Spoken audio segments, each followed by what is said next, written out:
je respecte la règle et ce qui est donné, je dois quand même dire que je serais plutôt dans le premier cercle. Alors je suis qu'un tout petit point parce qu'on est beaucoup et j'ai pas envie de me mettre au centre. Mais après, en même temps, moi je suis de cœur avec tous les autres cercles. Je me sens aussi proche de tous ceux qui sont à l'extérieur. Et quand je rencontre une belle âme hindoue, musulmane ou rien du tout, eh ben, j'ai envie de faire le pont. Donc je ferais quelque chose comme ça, qui bouge. Comme ça.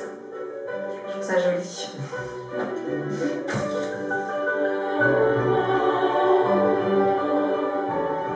Je danse dans ces lieux parce que j'ai pas le choix, parce que mon corps a envie, parce qu'il doit danser, parce que il répond à justement ce que je sens, d'un cérémonial, d'un respect, d'un plus grand, d'un plus beau.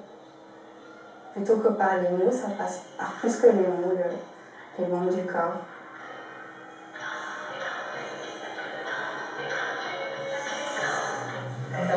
On a fréquenté l'église réformée de mon village, en Suisse, à Savigny, où j'ai grandi. Et alors j'étais adolescente, mes parents ont voulu changer de paroisse. Ils avaient envie d'une paroisse où ça bougeait plus, où il y avait plus de liens. Et donc on est parti dans une église évangélique, où j'étais comme un poisson dans l'eau. Une église très vivante, très chaleureuse.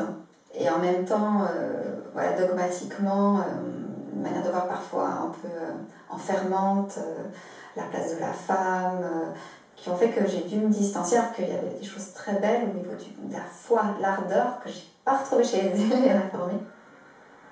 J'ai éprouvé le besoin de faire de la théologie suite à mon parcours dans les églises évangéliques pour justement comprendre la Bible de manière autre.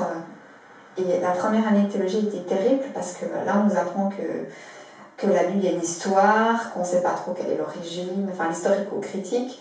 Et moi qui lisais la Bible en premier degré, ou presque, c'est comme si on touchait quelque chose une identité profonde et j'ai eu peur et par moments j'ai voulu tout rejeter.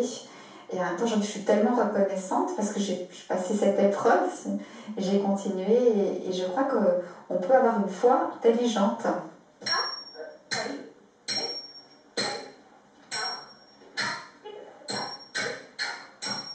La danse indienne, c'est une des seules formes de danse qui a une dimension sacrée.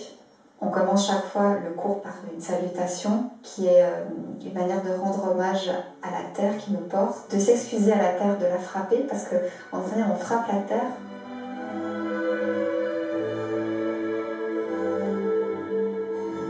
J'ai dansé des personnages bibliques. Dernièrement, j'ai travaillé sur Job et Ruth. Job m'a beaucoup touchée. C'est tout à fait d'actualité parce que Job, il a tout, il est bien vu et il perd tout. Et on ne sait pas pourquoi. C'est de dire aux gens, parfois il nous arrive des tuiles, il n'y a pas de raison peut-être. Et s'incliner devant le mystère. On peut danser la Bible comme on peut danser des histoires qui font partie de notre humanité. La danse, c'est se mettre en mouvement. Et vivre des histoires, c'est se mettre en mouvement. Danser, ça peut être prier. C'est une forme de danse, mais ça peut aussi être le contraire. Ça choque parfois les milieux protestants. Je pense qu'il y a des gens qui sont choqués qui ne me le disent pas. J'en suis sûre même.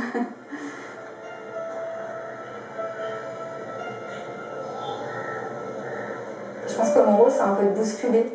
Et ça va bien avec le protestantisme parce que ils le disent, il faut se réformer sans cesse. Donc voilà, je les défie un peu et ça choque, mais ça fait du